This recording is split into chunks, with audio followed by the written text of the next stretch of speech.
Hello friends, welcome back to our channel Amiga vlogs. இன்றைக்கி நம்ம இந்த வீடியோவில் முட்டை மிட்டாய் எப்படி ரொம்ப டேஸ்டியாக செய்யலாம் அப்படிங்கிறத பார்க்கலாம். நான் கொடுத்துருக்கிற இந்த மெஷர்மெண்ட் எல்லாத்தையும் கரெக்டாக ஃபாலோ பண்ணி பண்ணுங்கள். பர்ஃபெக்டான ஒரு ஜூஸியான முட்டை மிட்டாய் உங்களுக்கு ரெடி ஆகும். எப்படி செய்கிறதுன்னு பார்த்துடலாமா? வாங்க வீடியோக்குள்ளே போகலாம். அதுக்கு நான் ஃபஸ்ட்டு பால் கோவா தான் எடுத்துருக்கிறேன். நீங்கள் வெறும் கோவா வேணால் கடைகளில் விற்கும், அது இனிப்பு இல்லாமல் தான் இருக்கும், அதனால நீங்கள் எடுத்துக்கலாம். நான் இன்றைக்கி கடைகளில் விற்கிற பால் கோவா தான் எடுத்துருக்கிறேன். ஒரு 500 கிராம் அளவுக்கு எடுத்துக்கோங்க. அதுக்கு பிறகு 4 முட்டை, 15 பாதாம், கொஞ்சோன்னு குங்குமப்பூ எடுத்துருக்கிறேன். ஒரு 2 பிஞ்ச் போட்டால் போதும். அப்புறம் ரோஸ் வாட்டர் இல்லை அப்படின்னா நீங்கள் ஏலக்காவை கூட பவுட்ரு பண்ணி அதை நம்ம ஒரு 2 டீஸ்பூன் சேர்த்துக்கலாம். அப்புறம் இந்த பாதாமை சுடு தண்ணியில் கொதிக்க விட்டு அது தோலை நல்லா ரிமூவ் பண்ணிக்கோங்க.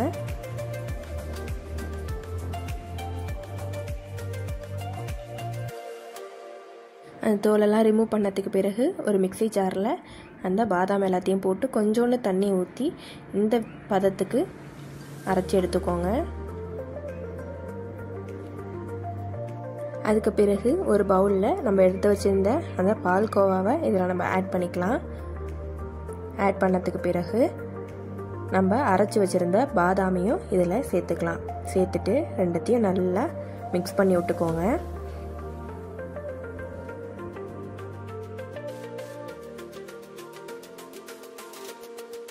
மிக்ஸ் பண்ணதுக்கு பிறகு நம்ம எடுத்து வச்சுருந்த முட்டையில் 2 முட்டையை இதில் ஆட் பண்ணிக்கலாம். 2 முட்டையை தான் ஆட் பண்ணி மிக்ஸ் பண்ணி விட்டுக்கணும். ஃபஸ்ட்டு நான் 2 முட்டையை ஆட் பண்ணி மிக்ஸ் பண்ணி விட்டுக்கிட்டேன். அதுக்கு பிறகு நம்ம எடுத்து வச்சுருந்த பாக்கி 2 முட்டையும் இதில் ஆட் பண்ணிக்கலாம். ஆட் பண்ணிவிட்டு நம்ம எடுத்து வச்சுருந்த அந்த குங்குமப்பூவை கொஞ்சம் சுடு தண்ணியில் போட்டு அதில் மிக்ஸ் பண்ணி விட்ருக்கேன். ஒரு 2 பிஞ்ச் அளவுக்கு எடுத்தால் போதும். அதுக்கு பிறகு நான் ரோஸ் வாட்டர் ஒரு 2 டீஸ்பூன் அளவுக்கு சேர்த்துருக்கேன். ரோஸ் வாட்டர் உங்கள் வீட்டில் இல்லை அப்படின்னா ஏலக்காய் இருக்கு இல்லையா, ஏலக்காய் தூளை வந்து ஒரு 2 டீஸ்பூன் அதில் ஆட் பண்ணிக்கலாம்.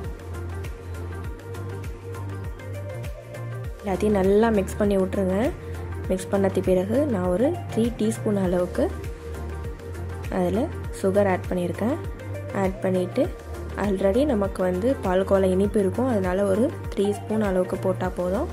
அப்புறம் ஒரு நெய் வந்து ஒரு 2 டீஸ்பூன் அளவுக்கு நெய் ஆட் பண்ணியிருக்கேன். அதுக்கு பிறகு நம்ம அவனில் வைக்கிறதுக்கு முன்னாடி நம்ம அடுப்பில் வச்சு லோ ஃப்ளேமில் வச்சு இந்த மாதிரி கொஞ்சம் கிண்டி எடுத்துக்கோங்க. கொஞ்சம் நேரம் அப்படி கைவிடாமல் கிண்டணும், இல்லைனா அது அடி பிடிச்சிரும். ஃபுல்லாகவே லோ ஃப்ளேமில் தான் இருக்கணும். அது கொஞ்சம் அப்படியே திக்காக மாறிட்டு வரும், அது வரைக்கும் நல்லா கைவிடாமல் கிண்டிக்கிட்டே இருங்க. இந்த மாதிரி பாருங்கள், நல்லா கிண்டி எடுத்தது இந்த கன்சிஸ்டன்சி வர அளவுக்கு கிண்டி எடுத்தால் போதும். அதுக்கு பிறகு பட்டர் பேப்பரை ஒரு பவுலில் நான் போட்டுக்கிட்டேன். அது இல்லை அப்படின்னா நீங்கள் வந்து நெய்யை வந்து அந்த பவுல் ஃபுல்லாக அப்ளை பண்ணி எங்கே பார்த்தாலும் தேய்ச்சி விட்டுக்கலாம். அப்போ தான் அது அடியில் ஒட்டாமல் இருக்கும். அப்புறம் அதை இந்த பவுலில் நம்ம ஆட் பண்ணிக்கலாம். பாருங்கள், இந்த பதத்துக்கு அது இருக்கணும். அப்போ தான் அது கரெக்டான ஸ்டேஜில் வரும்.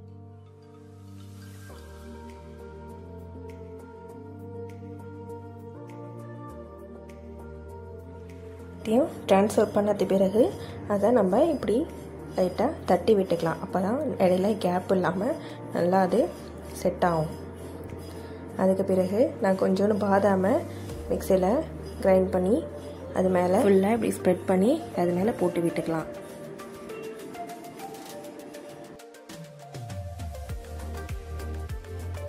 அதுக்கு பிறகு அவனை ப்ரீஹீட் பண்ணி வச்சுக்கோங்க. ப்ரீஹீட் ஆனதுக்கு பிறகு நம்ம அதை ஓப்பன் பண்ணி நம்ம அதை உள்ளே வச்சுக்கலாம். உள்ளே வச்சுட்டு நம்ம அதை வந்து 180 டிகிரி செல்சியஸில் 30லேருந்து 40 மினிட்ஸ் வரைக்கும் அதை பேக் பண்ணணும். பாருங்கள், ஒரு 20 மினிட்ஸ்க்கு பிறகு நான் அதை எடுத்துருக்கிறேன். அது கொஞ்சம் கோல்டு கலரில் மாறி வந்திருக்கு. அவ்வளோதான், 40 மினிட்ஸ் முடிஞ்சு அதை நான் எடுக்கிறப்போ நல்லா ஒரு கோல்டன் கலருக்கு அது வந்துடுச்சு. கொஞ்ச நேரம் அதை ஆற விட்டு ஒரு 1/2 hour அளவுக்கு ஆற விட்டு தான் அப்புறம் அதை அரையணும். அப்போ தான் உங்களுக்கு அது பிய்யாமல் வரும். அவ்வளோதான், நம்மளோட முட்டை மிட்டாய் சூப்பராக ரெடி ஆகிடுச்சு.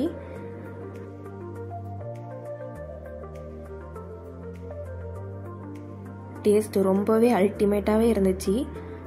அதை நாங்கள் கட் பண்ணும் போது ரொம்ப சாஃப்டாக நல்லாவே வந்துச்சு. அதை கட் பண்ணி காட்டியிருக்க பாருங்கள், எவ்வளோ சாஃப்டாக இருக்குன்னு பாருங்கள். அது மேலே போட்டிருக்க பாதாம் ரொம்பவே பேக்காகி சூப்பராக கிறிஸ்பியாக இருந்துச்சு. அதோட சேர்த்து சாப்பிடும் போது ரொம்பவே டேஸ்ட்டு சூப்பராக இருந்துச்சு. வீட்டில் இதை ட்ரை பண்ணி பாருங்கள்.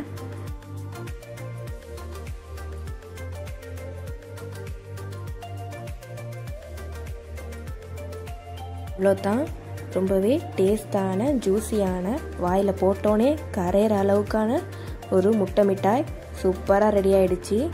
வீட்டில் அதை ட்ரை பண்ணி பாருங்கள். எப்படி இருந்துச்சுன்னு கமெண்ட் பண்ணுங்கள், மற்றவங்களுக்கும் ஷேர் பண்ணுங்கள். தேங்க்யூ ஃபார் வாட்சிங்.